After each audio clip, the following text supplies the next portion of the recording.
I now also have the pleasure of introducing today's guest speaker. Jessica Pettit brings 10+ years of student affairs experience and another 5+ years of national consulting work to comfort the afflicted and sometimes to afflict the comfortable. Get your cell phones out, prepare to laugh, to think, and actually to change the world a little bit. So buckle your seatbelts. Ladies and gentlemen, here's Jess.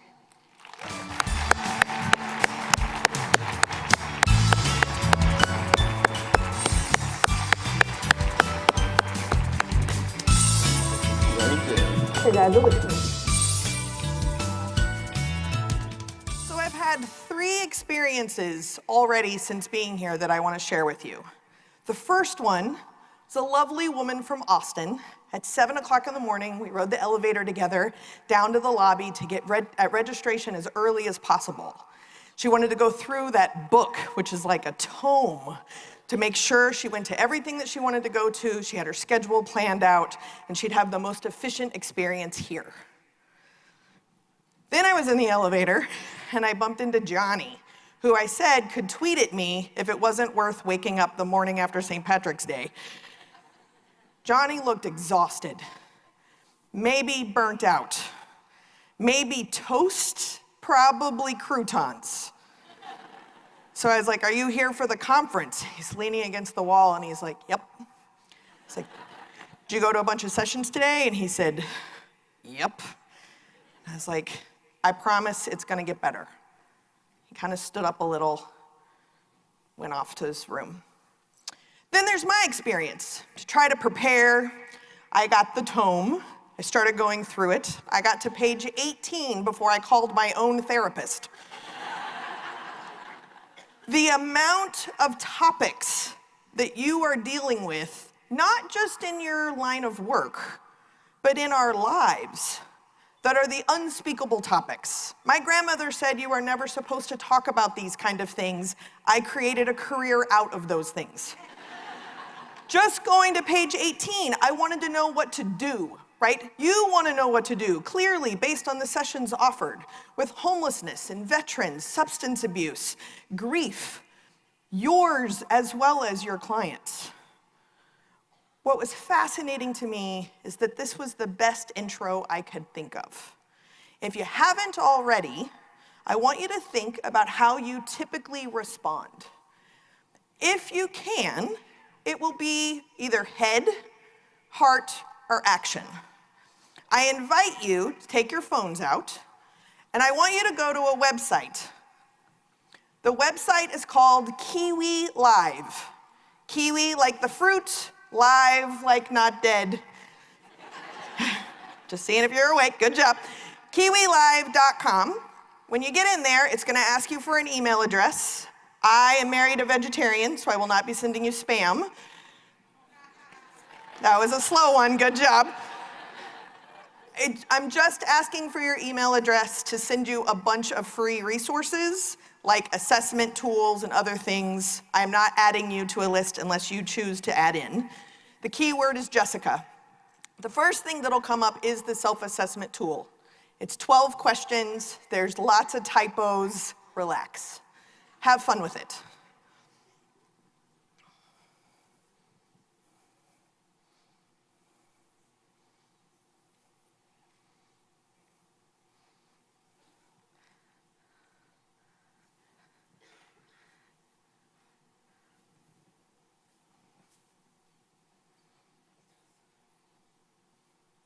Keyword Jessica.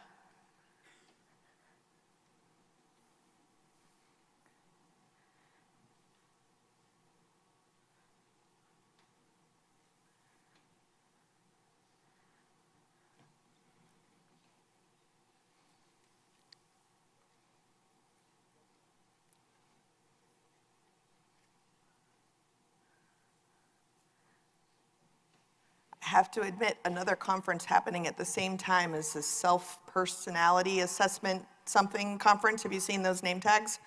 Got a little nervous about this little tool I made up.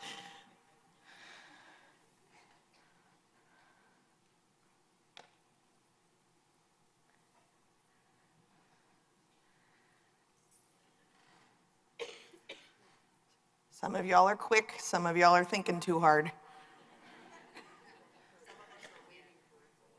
All right, there's also 4,000 people getting on the Wi-Fi at the same time. There's that.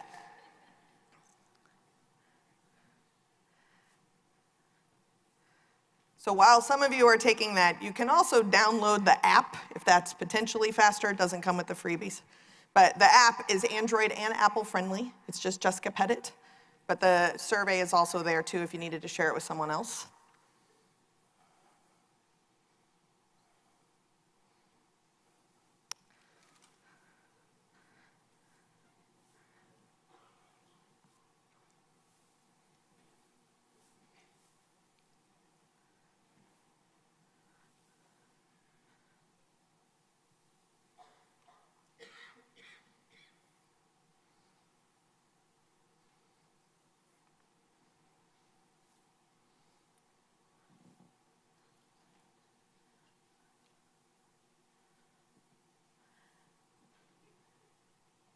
So as some of you are finishing up, I want to explain kind of where this came from. Those of you that are still working, you're used to multitasking and listening and doing something, right?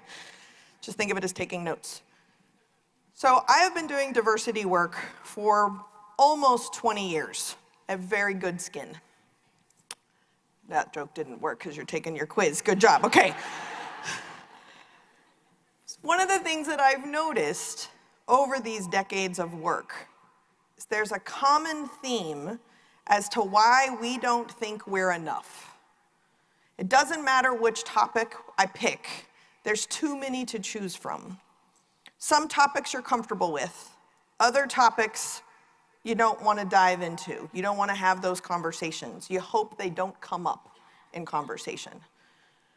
What I've done is I've created a subliminal diversity training disguised as a humorous communication talk.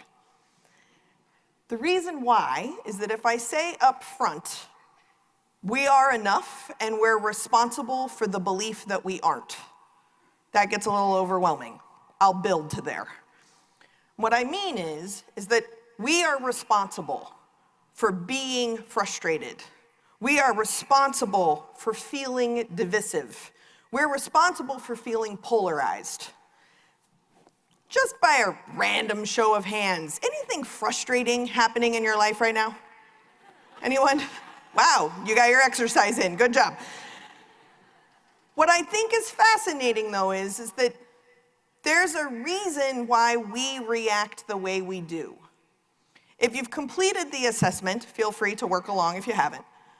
What I'm saying is that I have a pattern. This is the pattern of how we respond. It's either heady, hearty, or action-oriented. Austin in the elevator, heady. Doesn't mean intelligent, not saying she wasn't. It just means detail-oriented, specific, timing, vocabulary words, details. Hearty does not mean maternal, thank goodness. It means the ability to connect to something much larger from a smaller incident. This little thing will happen and boom, blows up here. And action-oriented, I'm definitely action-oriented. I don't really care about the details, just where do you want these chairs, right? Just what do I do?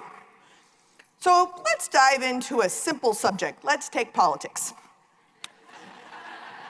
If we were to look at the political atmosphere right now, what is important to understand is all three of these variables are necessary, needed, and in us. If you retake this assessment, you're gonna lean in different ways depending on what happens. A key takeaway is that your lived experience is exactly the tool set you need to survive what's happening right now. You do not need anything extra. Now I know most of you are here to talk about like working with your patients or clients, but I want to talk about your coworkers. I want to talk about your family. I want to talk about a stranger who parks crooked in the grocery store parking lot. How dare they? I want to run you through this model, and I need you to name these three people. Now, to review, head, heart, action. If we were to take graffiti, heady reactions to graffiti, think of like policies or protocols, I spell check it, okay? Hardy people, when they see graffiti or a mural, all of a sudden start talking about community picnics and how much more revitalized the area looks, okay? Action-oriented people, we're like, how did they get up there? You can imagine how those three people having a conversation, somebody's gonna get frustrated, right? So you're one of them. And what I invite you to do today in the time we have is to pick the most frustrating people in your life. You're welcome. But if you can envision the most frustrating people in your life, and then you can hold them in a space that I call differently right. Now, I'm not getting into moral relativism here. I just mean differently right for like 30 seconds, then they can be wrong again, okay? But if you can do this, you're responsible for your own frustration levels. You cannot make them do anything. Like yesterday's speaker, follow Elvis. That was not in the contract, right? One of the things that he shared with you is to go into your own therapy sessions, right?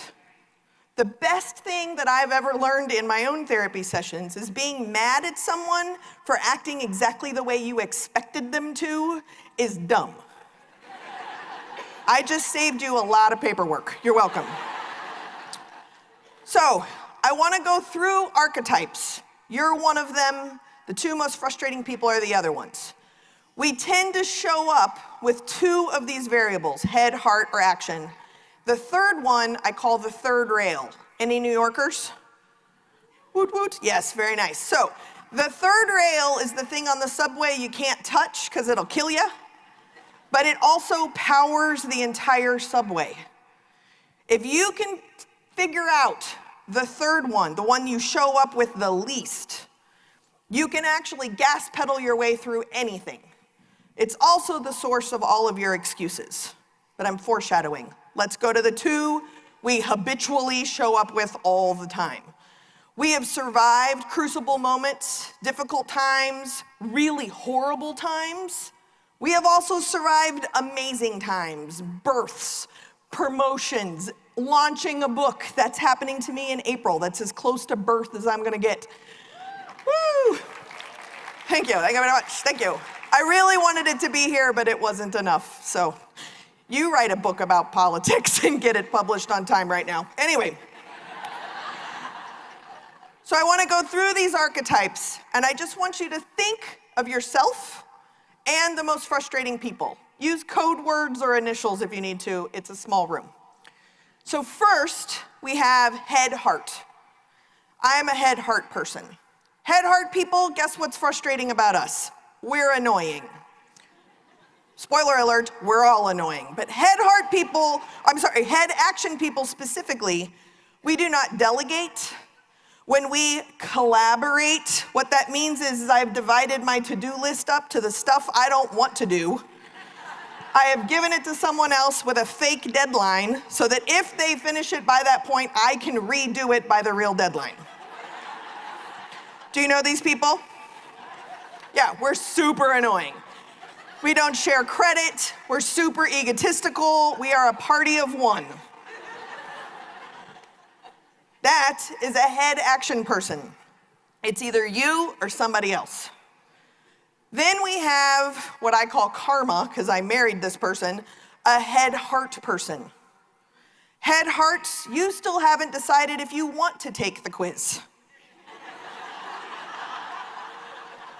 Head heart people are not the people you ask during lunch hour, where do you want to go to lunch? Because they're gonna open a drawer of every menu possibility, go through the historical references of every option.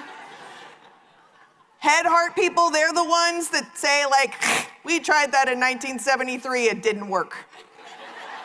You know these people? Head hearts, you're welcome. Karma, I married one. Then there's heart action. Heart action are charismatic, fabulous, amazing people who are clueless about details. People will follow them to the edge of the earth and have no idea why. They are wearing matching t-shirts though, so they could all be located upon their death. Yeah. So, Have you figured out which one you are? If not, ask a neighbor. If you still don't know, you're head heart. Promise. Now, the reason why this is so relevant is because a lot of books like Difficult Conversations, Crucial Conversations, Courageous Conversations, Fierce Conversations, all of these conversations are important. But when I read these books, at the end, they maybe because I was raised by citing salesmen and professional athletes, but the end always was like, insert Jedi skill training here. Like, how can I manipulate what I say so that you do what I want you to do? I wanted to write a book that was about responsibility, not about manipulation. So, here's a tip. I can't make anybody do anything. If you have not figured that out yet, good luck. I can't make anybody do anything. If we want to be really honest, I can't even make myself do something all the time. Yeah, example, P90X, you're familiar with this? Yeah, it's in the suitcase. Tony, with his abs and his big arms, says the most important thing to do is to hit play. Well, I got that. I hit play and I eat Cheetos. I do rotate arms so that I don't compensate, right? If I can't make myself do something all the time, how on earth or why on earth do I think I have some kind of magical power to make somebody else be different, right? What is that about? Thank you. I have 2 skill sets, this stuff and folding fitted sheets.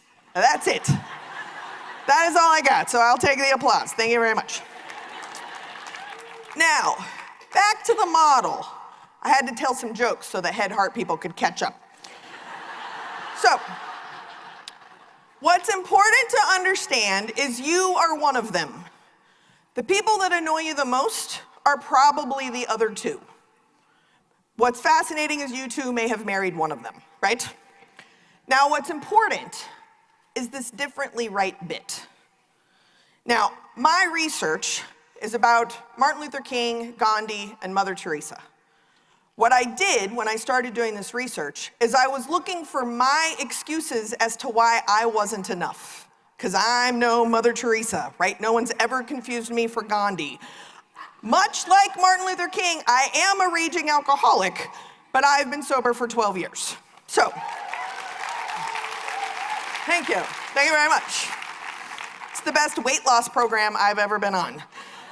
Stop drinking. Bad thing to say the day after St. Patrick's Day, and we opened with drums.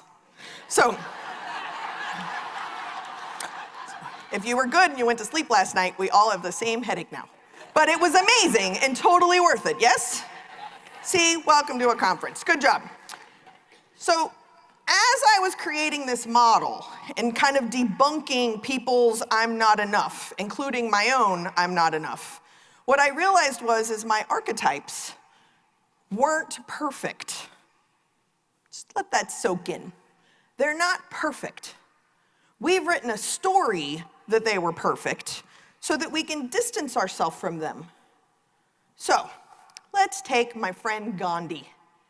If you identify as a head action person, you're Gandhi. You are also really annoying.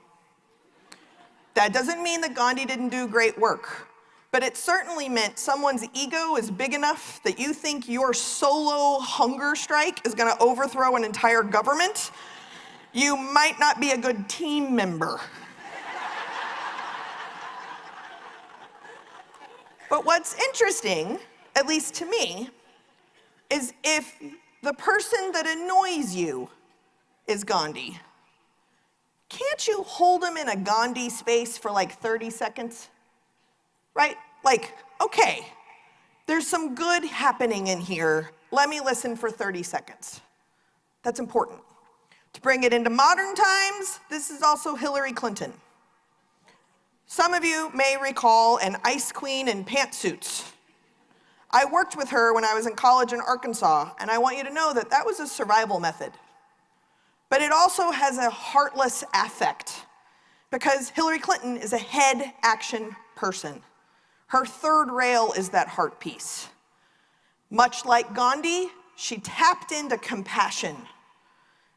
She brought her head in her action, found compassion, and showed up in her trifecta and was relatively unstoppable, as was Gandhi.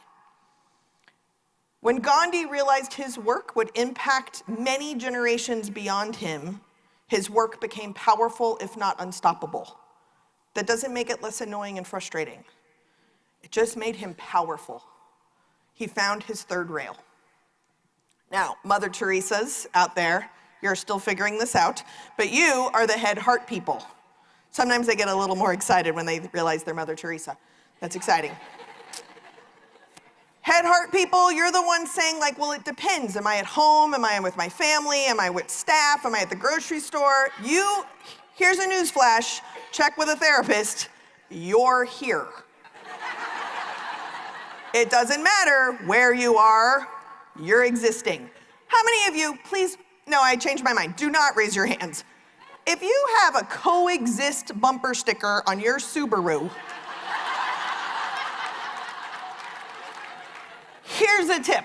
Coexisting is not a goal, it is occurring. We are already here. When I have conversations with people and they're like, well, I just don't even know what to do with this person. Well, you're already coexisting with them. So step one, right? For some of you, it's a big step to get there, but it's true, right? I coexist on the planet with Dick Cheney. I am still working on that, okay? It's also important to mention, statistically speaking, someone in here voted for Trump. I know. I was expecting a whoo, not just a shout out laugh. Somebody did.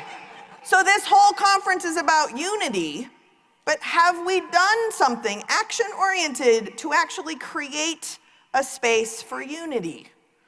Unity means coexisting with everybody, even if they're bloody wrong. Politics aside. Now, head heart, Mother Teresa. She eventually realized she could do something. She was constantly stuck in a loop about her beliefs, which, by the way, I challenge you, if you believe something, question it. If you come back to it, you'll believe in it that much more. More importantly, you'll be able to explain it to somebody else. Question it. If you don't come back to it, figure out what you believe in. Mother Teresa didn't think she could do anything. Head, heart. When she realized she could build a school, she could show up in her trifecta. When Hillary Clinton realized she could do something around policy, she showed up in her trifecta. Do you see that? If you are the head action person, or the people who annoy you are, can you look at them for 30 seconds as if they are Mother Teresa? When I have asked an incredibly complicated question of my partner, and like, do you want to go on a dog walk? For 30 seconds, Mother Teresa gets to stare at me. And then we get to have a conversation if we want a short one or a long one. We check weather.com, debate how many layers to be wearing, sunglasses, no sunglasses, which leash, left or right side. Okay, I'm ready. Let's go on a dog walk. 30 seconds, saves marriages. You're welcome. Last, we have heart action. Now this one got a big laugh earlier because I'm imagining it's a lot of you. Looking at your program, my guess is that most of you are here for like lists, best practices, and you are doing this job because you feel like you actually can tangibly make a difference in people's lives. And it has to feel like it matters. That's the key piece. You matter. And I disagree that you matter more now than you did before whatever arbitrary date. You mattered then too. We're just here now. When I talk about heart action people, I'm talking about Martin Luther King. Charismatic, had a dream, not a plan. right? Had a dream, followed him to the edge of the planet. There are people scurrying behind him, figuring out, what did he say? Oh my God, how are we gonna do that? What? A heart action person. When Martin Luther King, and in his own journals and writings, he says this, but when he shifted his work from being myopic in view, meaning white, straight Christian men and black, straight Christian men would be equal, then we'll come back for everybody else. When he shifted from that to a living wage, he connected his work into an economic system. It impacted significantly more people. He showed up in his trifecta and actually predicted his own assassination, because that is when his work actually started threatening systems of oppression that are in place. When we talk about now being so different, I need you to understand it's not so different if you don't treat it like so different. We're so polarized right now. What are you doing to make that not true? How are you extending kindness, making someone feel included? Now, let's go back to Crouton Johnny in the elevator. He doesn't have a lot left to give. I get that. But there's somebody somewhere that would be easy for him to smile at, like me in the elevator. Y'all are super givers. Don't give until you become a crouton. Give when you can. It matters. Heart action people are not your detail-oriented people. Yes, I make jokes about them coming up with great themes, but what I need you to know is that Martin Luther King's leadership model is still around. Donald Trump, Bernie Sanders are both heart action people. Let that soak in. I did not light on fire. Did you see that? Donald Trump, Bernie Sanders, no burning happening, except misspelled kind. They are both heart action people. They connected their work to a larger idea without a lot of specifics. One of the biggest things that I hear when people do talk about politics, whether we're talking about state RIFA bills or we're talking about federal policies that are happening, what I need you to understand is that most of these bills, these legislative policies, are coming from heart action people. They're scared.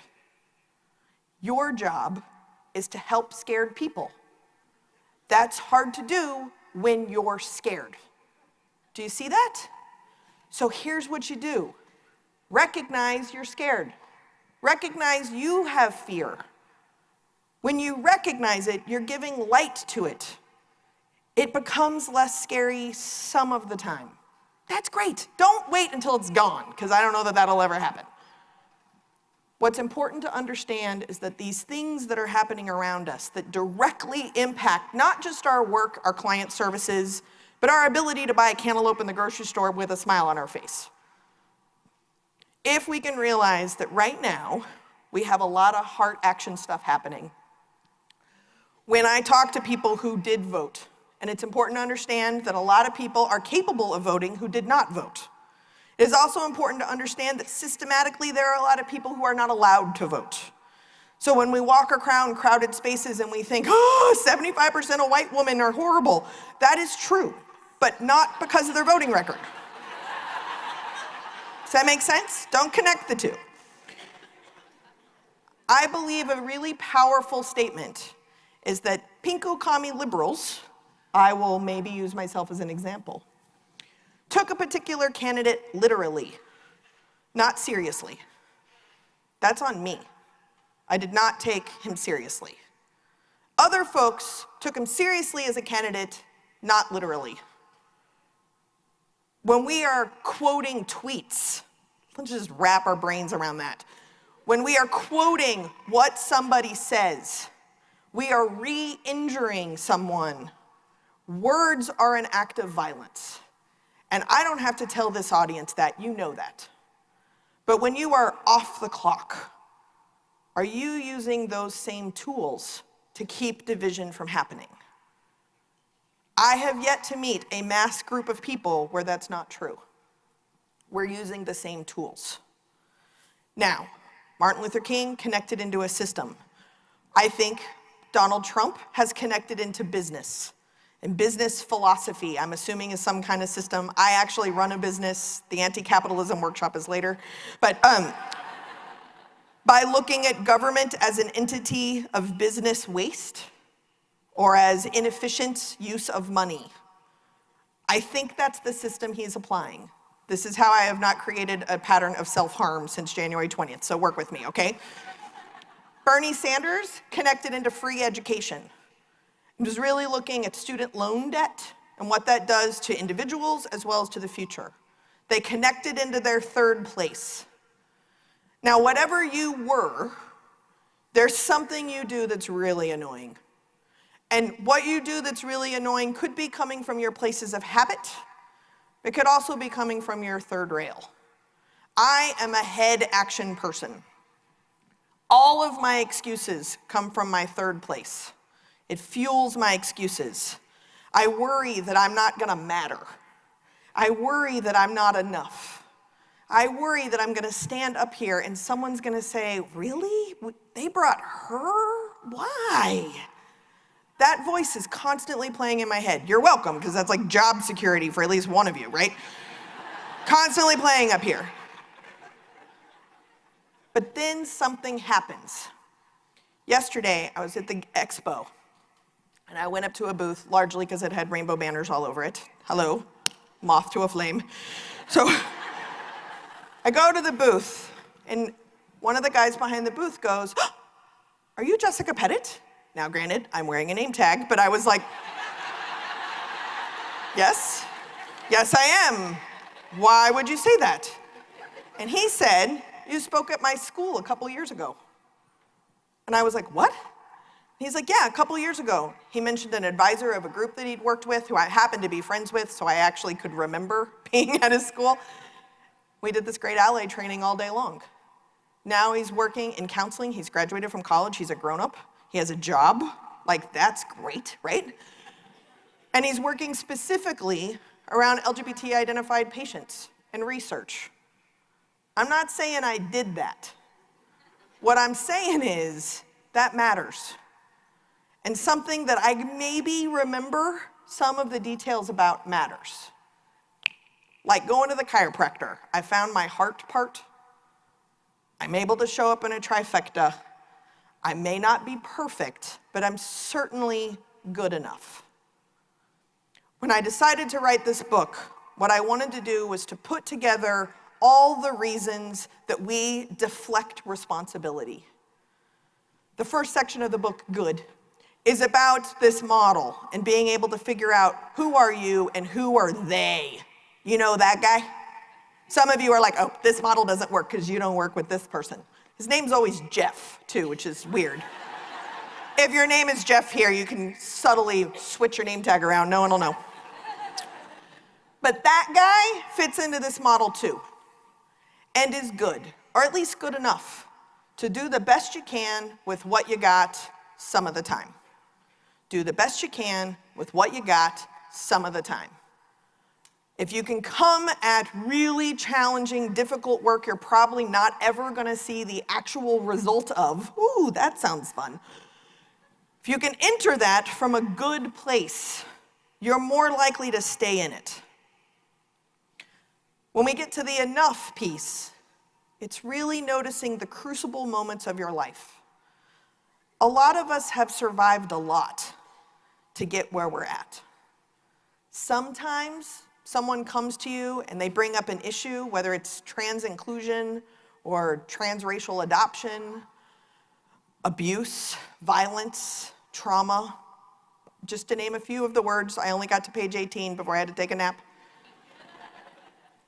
When someone comes to you, your job is to help them see that they're enough. And sometimes we move into fix-it mode, head action. But really what they need is a listener. Your job is to do the math and try to figure out what do they need to be fixed. And then at some point you have to suspend that and listen. I call this concept leave room for edits. When we start talking about being enough, It's not about perfect.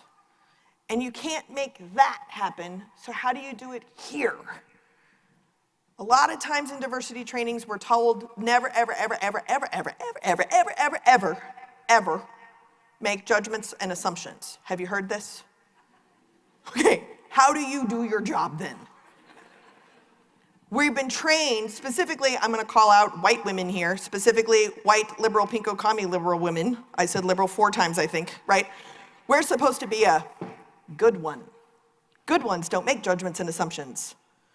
But the reality is, we have to make judgments and assumptions. Stop trying to get to a place where you amputate a habit. Work with the habit you have. We make judgments and assumptions so we can feel safe, so we can feel prepared, so we know when we need backup. When I know, can I have tattoos at a gig or not? No matter how warm I get, I have to leave my jacket on. And then I got them on my feet. Didn't even think about that, right? Am I allowed to cuss here? Is this person safe? Is it okay for me to shut my door? Do you have a client that you can't shut your door safely, but you do it anyway because it's your job? We make judgments and assumptions about each other before you even show up with them. Instead of spending energy to stop doing that practice, why don't we work with the ones we make? We're responsible for those patterns.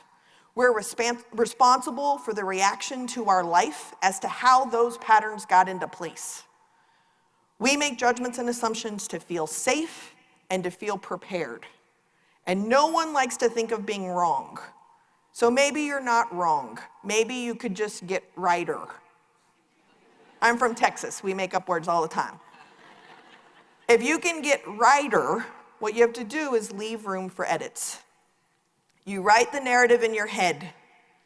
You literally have to write a narrative oftentimes, or type it probably, electronic medical records or something. But what would happen if you do that with curiosity, with generosity, with a sense of vulnerability, and you show up authentically in that story, and then print it out, triple space with extra wide margins, and actively seek edits? Of course you were not wrong, you just weren't accurate. If we can leave room for edits, we can actively listen, we can take in more information, and sometimes someone's gonna come to you because they think you're already doing that. They think you're capable of having this conversation or that you're the best resource. Listen to this. They've already done an inventory of all resources available. They chose you as the best option. Yes, they could be horribly wrong, but they're in front of you. You can listen without actually knowing all of the answers. You can be there for someone to make an educated referral. That's what being enough is about. It's not an us and them. It's you've been chosen for this moment to have a conversation. So now what do we do? Right? Third part of the book. Now, what are you gonna do? Because we're stuck with this stuff, right? So let's go back to politics. We're stuck. Do you understand that the fundamental principles of democracy is that you're not stuck? Our voice matters now as much as it did in the past. We just thought somebody else was voicing our concerns for us. I was saying backstage, I've worked with a lot of conferences that couldn't afford to move a location. So I usually facilitate a conversation at the conference about like, how did we make this decision and what's the pros and cons, and head, heart, and action show up. Because people feel left out, people feel not heard, and it's really expensive and hard for the budget. It is an honor to be able to speak at an event that took all that into consideration and did what matters. It's an honor.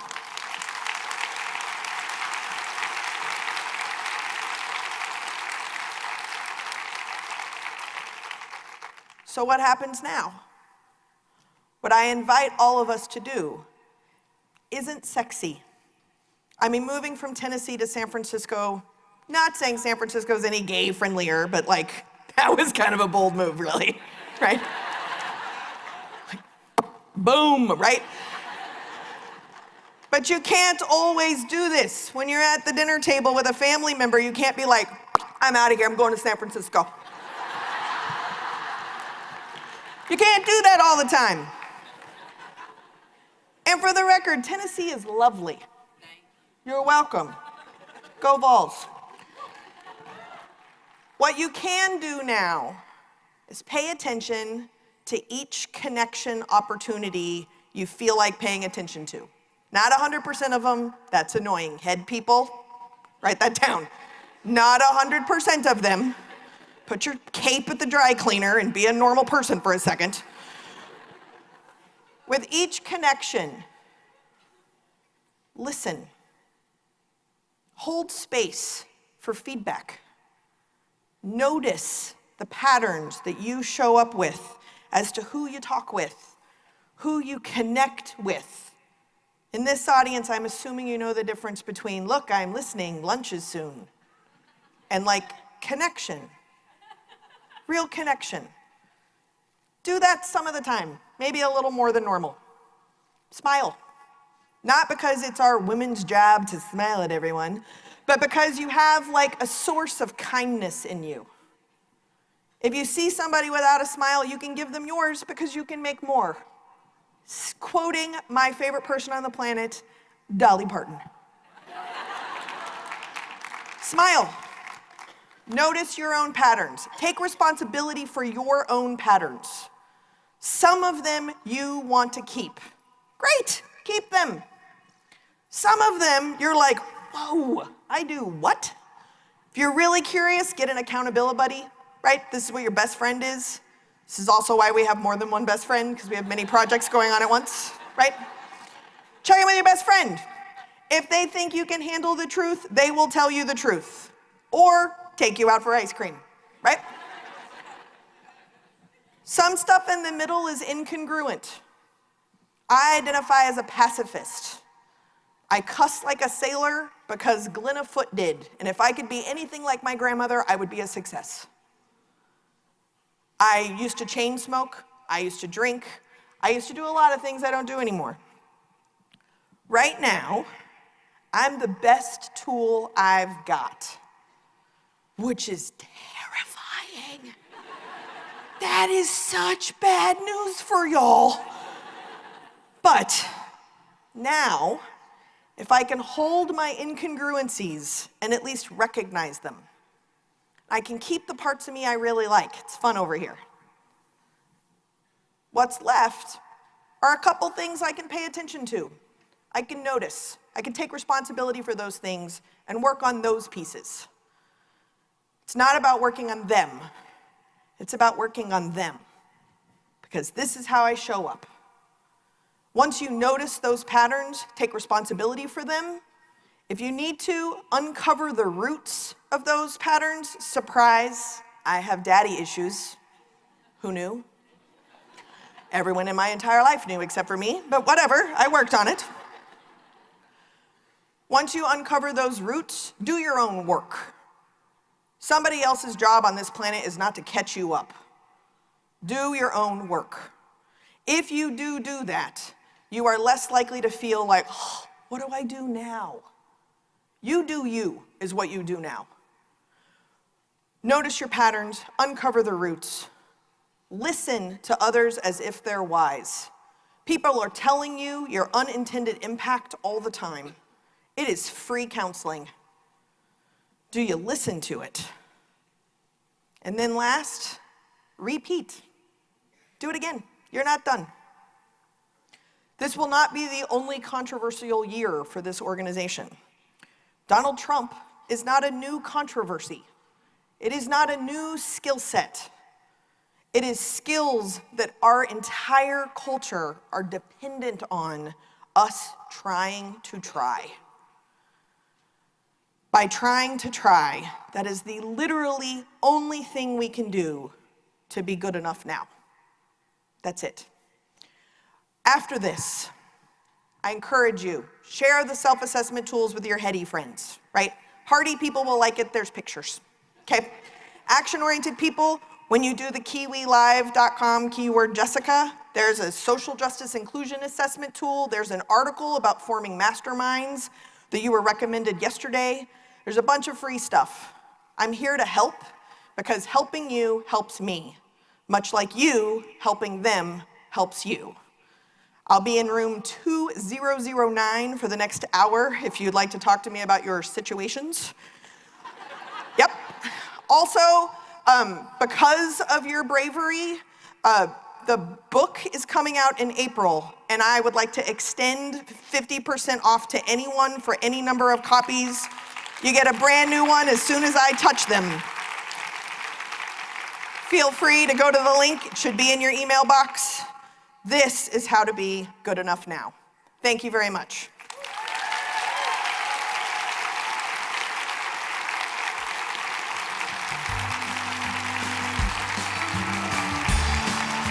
Thank you.